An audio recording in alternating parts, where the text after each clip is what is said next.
entra dentro desse contexto de realidade da expansão tecnológica na justiça estadual do Rio Grande do Sul. Não é o que aconteceu no Brasil, porque nós começamos muito atrasados em função de uma série de coisas.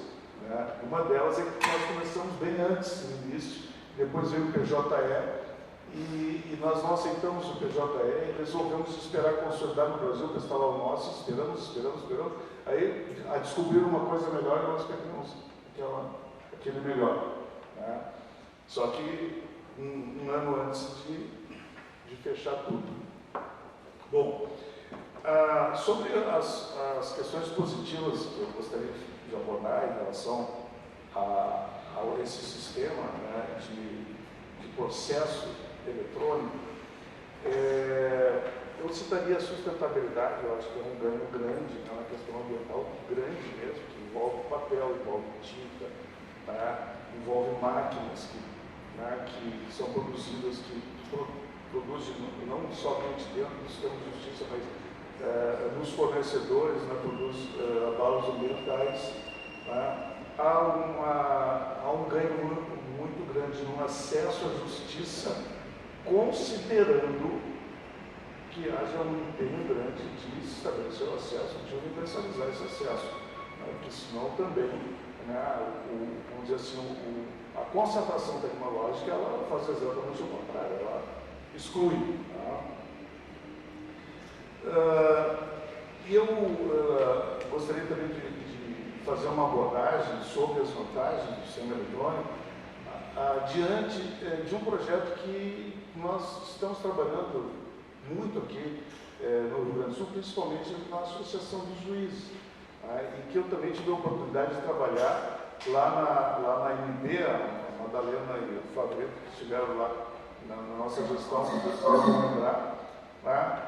que nós trabalhamos uma ideia de criar, dentro daquela história de estudar a litigiosidade no Brasil, de criar um núcleo de inteligência para o estudo da litigiosidade. A ideia era conseguir criar ferramentas, né, colocar no sistema e essas ferramentas pudessem auxiliar na pesquisa das universidades, enfim, todo tipo de pesquisas, robôs, né, que pudessem extrair dados que existem no sistema, mas que nós não temos acesso porque nós não temos meios de chegar nele.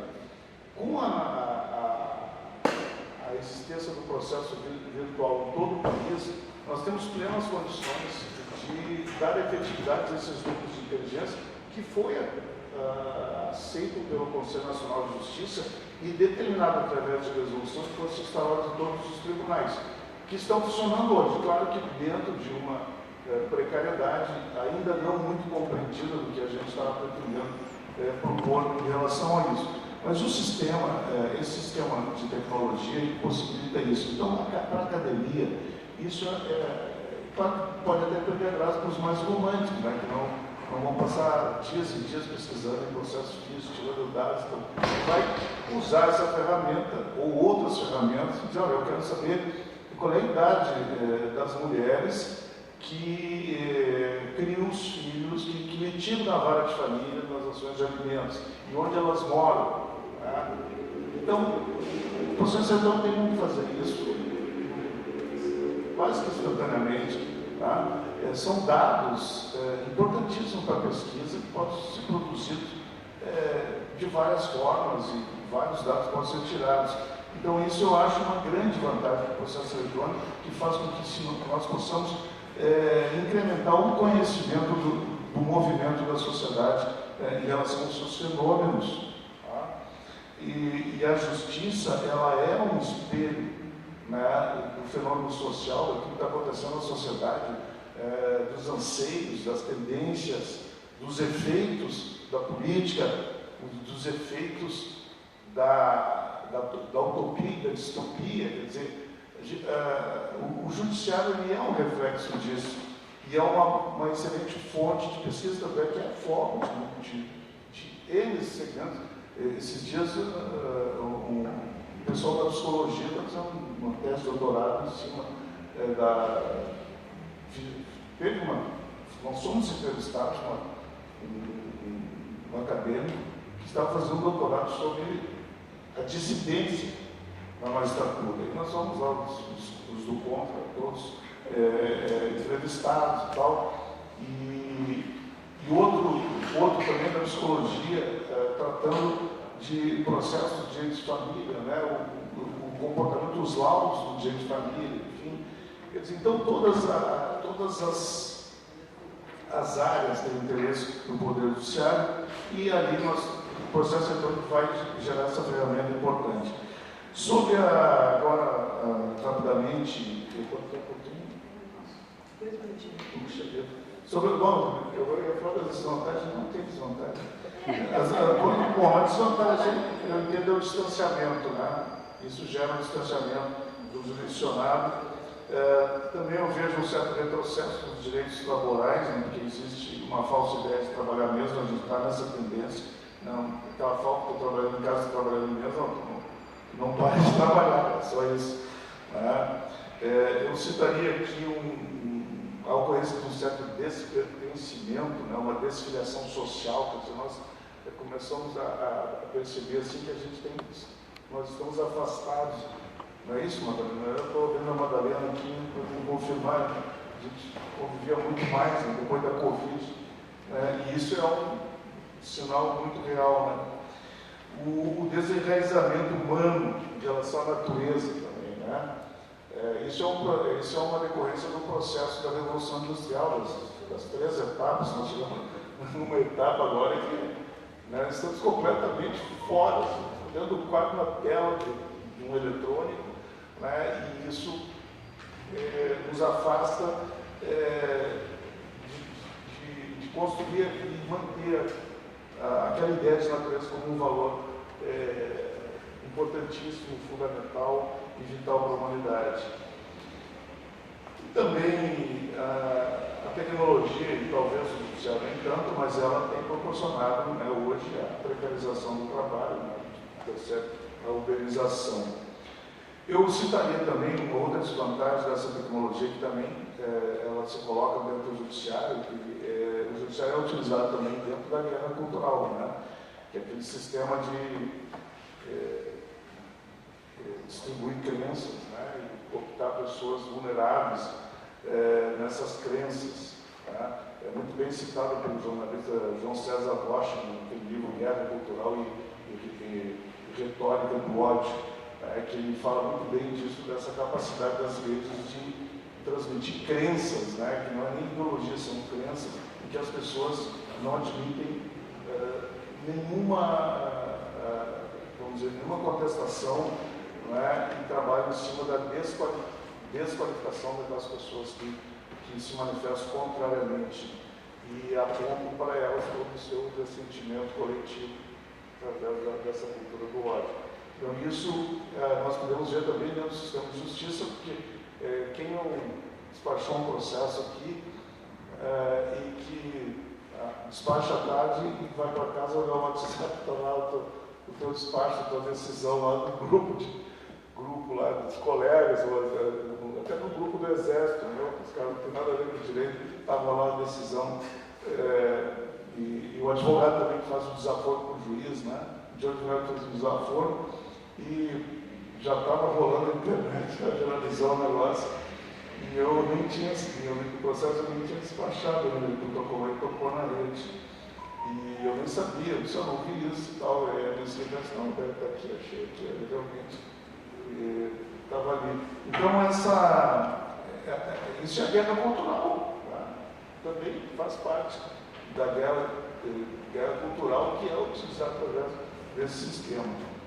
Bom, mas seria isso, então, essa minha breve intervenção em relação às minhas impressões, né, sobre esse momento que nós estamos vivendo no judiciário em relação à tecnologia. Obrigado por isso.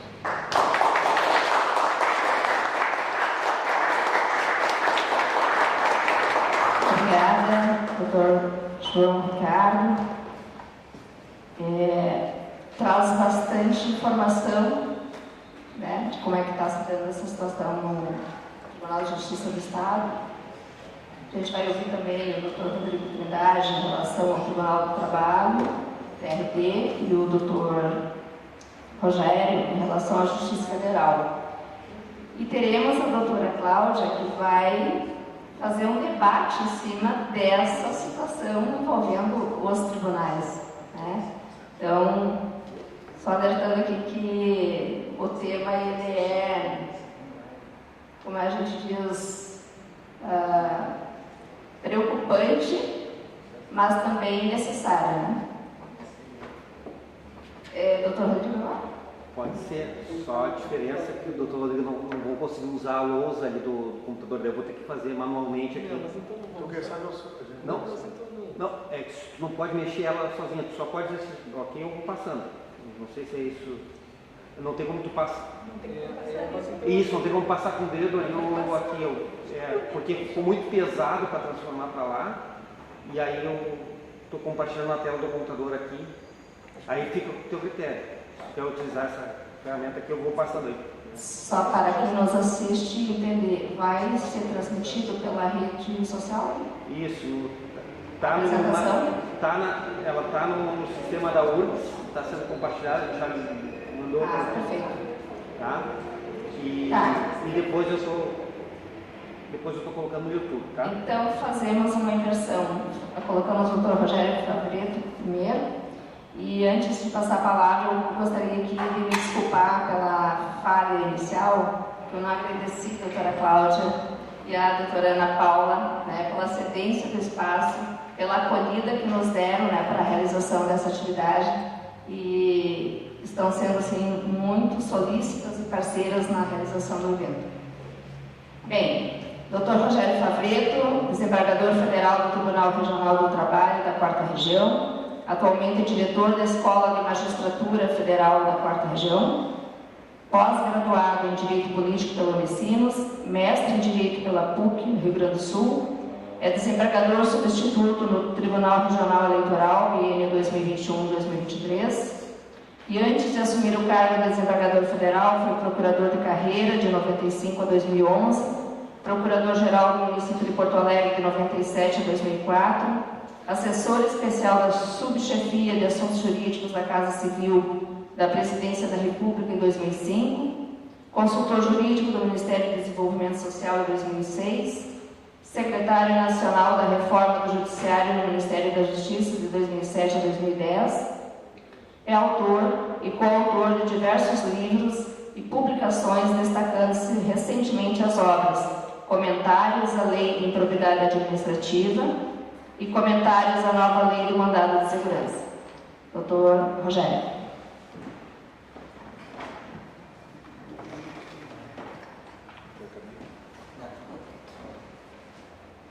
Bom, muito boa tarde a todos e a todas.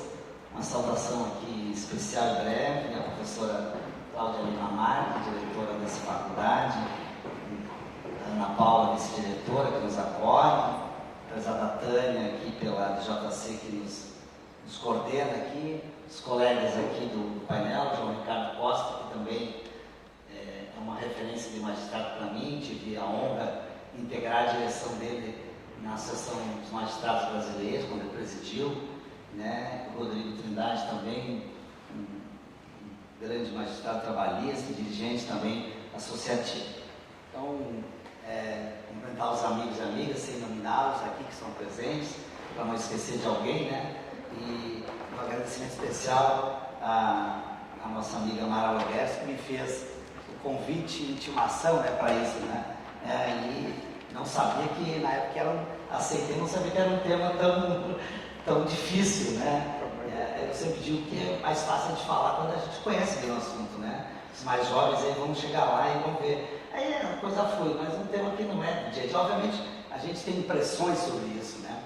E eu pensei aqui, então fiz uns apontamentos, né? Não vou falar tanto do processo eletrônico, que até o colega João Ricardo já referiu, que da Justiça Federal ele é até uma referência do ponto de vista já da sua consolidação e tem uma replicação nacional em outros tribunais. Eu acho que tem um ganho muito grande, mas eu queria colocar dentro de um pacote toda essa questão da informatização, desses meios digitais, os processos eletrônicos e até a inteligência artificial, que eu acho que é o grande desafio e temor que nos passa, né? Que eu acho que é uma tendência natural, né? A gente não vai evitar essas questões e elas têm aspectos positivos, obviamente, né? Tem importância. Por que tem uma importância tudo isso? Porque nós temos uma capacidade processual de grandes quantidades de dados, quando você consegue processar com esses meios, você consegue obter informações de outros sistemas, né? Quando utiliza essas ferramentas, você tem mais movimentação rápida, nós temos uma judicialização muito grande no Brasil, né? Você tem acesso de qualquer local, hoje qualquer tipo de equipamento, né? Te auxilia nas pesquisas, né? Eu sou da época de vir a Porto Alegre aqui, fazer uma pesquisa, tinha que ir lá na Assembleia, né? Para fazer uma pesquisa no Prodazem, chamava isso, né? E a gente imprimia naquela impressora, ia para o escritório, quando eu advogava, e agora a gente imprime, né? Agora eu não dou aula só eventualmente em pós, né? Mas os professores já sofrem, né? Porque não dá para dizer que está atualizado, porque o aluno não vai dizer ao professor, acabaram de jogar aqui, não sei o quê, né? Então, celular, né? Não sei o que proíbe o celular na sala de aula, né? Então, a questão da pesquisa, não só jurisprudencial, mas acadêmica, é muito importante. E eu acho que uma contribuição desses instrumentos, eu estou falando aqui de informatização em meios digitais, até inteligência artificial, depois eu quero fazer um comentário mais particular, é nessa questão da automação de tarefas rotineiras, né? Agora, nós temos riscos, né, e cuidados, né? Porque eu acho que as questões mais delicadas são desafios no plano ético, né? Dessa utilização, né? E também desafios legais, né? Porque podem violar prerrogativas, né, daqueles que têm o poder decisório para isso, né? Também questões de acesso, de preservação de dados, né? E também um desafio social, eu acho que isso é um cuidado, que pode melhorar essa inclusão, mas também, se você não tem ao mesmo tempo uma inclusão de acesso a esses dados, você cria uma elitização disso. No judiciário, eu queria apontar algumas atrações e tentações, que eu resolvi chamar aqui, né? Primeiro, isso que eu falei, a grande litigiosidade, né? Número de processos, obviamente, isso facilita, né? Obviamente. Mas, por outro lado, tem o discurso que isso pode reduzir a necessidade de quantidade de juízes, né? E servidores, eu aqui na frente, dois dirigentes associativos, né? Então eu acho que isso também tem um lado que a gente, num tema que eu vou apontar mais à frente, que o poder decisório não pode, vamos usar aqui, eu vou simplificar, ser mecanizado, automatizado, né? ou por robotizado, né? Então o ruim é que isso incentiva também, né, a redução dos postos de trabalho, né? Então isso é um cuidado. Eu vejo assim, e queria dar um depoimento, eu que integro a Justiça Federal, e assim, os colegas sempre brincavam, vocês são o primo rico, diziam, né? O primo rico. Porque a Justiça Federal sempre foi uma justiça com grande estrutura, recursos e tal. E eu, curiosamente, alguns conhecem, eu sempre estou meio envolvido em algumas polêmicas, né? Quando a gente é meio fora da curva, né? É normal entrar nessas questões. Em 2016 eu dei uma entrevista no Sul 21 e eu falei, na época, o jornalista sempre consegue pegar uma frase tua e dar aquele destaque. Eu disse que nós íamos pagar muito caro pela exposição na mídia, os holofotes e tal. E já pagamos, né? Eu tenho até batido nisso. E eu só estou fazendo esse gancho porque toda essa criação dos falsos heróis, desses grandes combatedores, né? Que é um erro dizer que o juiz tem que combater corrupção e crime, não é o papel do juiz. O juiz, fazendo um parênteses, o juiz, ele tem que julgar de acordo com a lei, a Constituição, as provas de forma imparcial.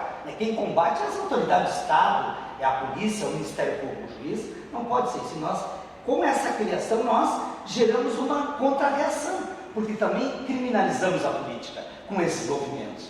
E aí, eu só estou fazendo esse registro, porque aí teria me empolgaria em muitas coisas e fugiria do tema, efetivamente já teve um preço na Justiça Federal. Hoje nós temos uma redução orçamentária, desde até a questão, hoje está até dificultando porque o processo eletrônico EPROC da Justiça Federal, a grande vantagem é que ele foi produzido, ele é atualizado, inovado pelo próprio corpo né? O que é bom, né? Porque você tem o controle, não precisa terceirizar para uma empresa que daqui a pouco se apropria daquilo e depois vai praticar, né? A gente sabe hoje como é fácil ficar na mão, mas hoje você não tem, por exemplo, com as reduções, não pode repor a servidor que se aposenta. Isso para nós é uma coisa que só se o cara morrer ou pedir exoneração, né? Então chegamos a esse ponto, né? Então esse é o primeiro cuidado, né, dessa atração. Obviamente que tem existência de muitas atividades que são repetidas, burocráticas, padronizáveis, esses fluxos processuais, e que ajudam, porque nós temos alguns tempos que chamam mortos do processo, né? Do ponto de vista, mesmo no processo eletrônico, né? Tem uma parte disso. E eu vou dar um exemplo de um projeto que me foi apresentado, e vou dizer depois, está funcionando há pouco tempo na Justiça Federal, sobre isso. Também tu tem muitos dados estruturados e tu vai ter uma agilidade maior na tramitação. Mas o que me parece, qual é o desafio de tudo isso? É, primeiro, transparência para a adoção desses instrumentos, né, que se saiba o que está acontecendo, o algoritmo, né, como é que funciona isso, né? Então, explicabilidade desse algoritmo, né, como é que é isso? Porque a gente sabe que eu não sei responder isso. Então, esse é o desafio, né? E uma compreensão para que os operadores do direito e os cidadãos que são afetados pelo sistema jurisdicionado, eles tenham uma compreensão, vamos supor que na utilização, desde de um simples informatização do processo até o uso de uma inteligência artificial, que é o que está se pressionando hoje, né? E eu aí já antecipo, com uma tendência de querer substituir, né, o humano nesse sentido. E então tudo isso, você tem que ter essa transparência, essa compreensão que aquilo não está afetando o seu direito de proteção, o seu direito que ele busca na justiça. E como justificar, eventualmente, as decisões que são tomadas por esse sistema automatizado. Isso que é a grande. Então, essa ética e privacidade, ela tem que garantir a proteção dos dados pessoais dos indivíduos envolvidos, né, nos processos, e evitar também qualquer forma de discriminação, injustiça algorítmica, sei lá como se diz assim, né? Então, essa questão passa por uma confiabilidade do judiciário. Então, me parece que o limite dessa automação, né, ela vai até as atividades decisórias, né? Uma questão você tem uma necessidade, uma tendência, precisa ter confiança, segurança jurídica, mas o limite tem que estar nessas atividades burocráticas, nas atividades de registro de dados processuais, movimentações ordinárias, intimações, citações, aqui já falando de inteligência artificial um pouco, e dedicar, porque daí você tem uma justificativa e você pode dedicar mais tempo para as decisões complexas, para as decisões mais sensíveis. Isso seria um ganho. Agora, como fazer isso? Eu penso que é um desafio que está colocado, porque esses temas, eles vêm de uma forma que eles atropelam, né? E quem não pega o bonde, como se diz, fica para trás. E essa automação, ela é incabível nas decisões que envolvem mérito, né? Tem que decidir, né? Porque precisamos aí de um olhar humano, né? Tem uma subjetividade envolvida quando se decide. Eu, que vim da advocacia, mas já estou há 12 anos no judiciário, eu não consigo enxergar, né, uma coisa você garantir que aquilo tramite mais rápido, que te incorpore alguns elementos, mas a decisão precisa do olhar humano, porque já se fala, né, que podemos, né, para esses e esses pedidos, essas coisas, ter uma decisão assim. Mas quem que vai definir que a decisão tem que ser assim, né? Aí a gente sabe quem pode estar no poder, falando em justiça que envolve pessoas mais carentes, a justiça do trabalho, né? Como é que você protege nessa questão? E precisamos ter também, a decisão não é uma mera aplicação de fatos da lei, tem que ter uma compreensão filosófica, política, histórica, né? Daquilo que está envolvido, né? Ou o judiciário vai ser tratado apenas como um número, né? Um objeto de toda essa questão. E eu agora, para finalizar, quero dar um exemplo. Eu confesso que eu não tenho autoria, foi apresentado no terceiro encontro da Justiça Federal, fizemos há mês, mais ou menos, reuniu todo o tribunal e juízes de primeiro grau, que foram, mas tinham mais de 200 pessoas participando, e o pessoal da informática, o pessoal da assessoria, apresentou um exemplo já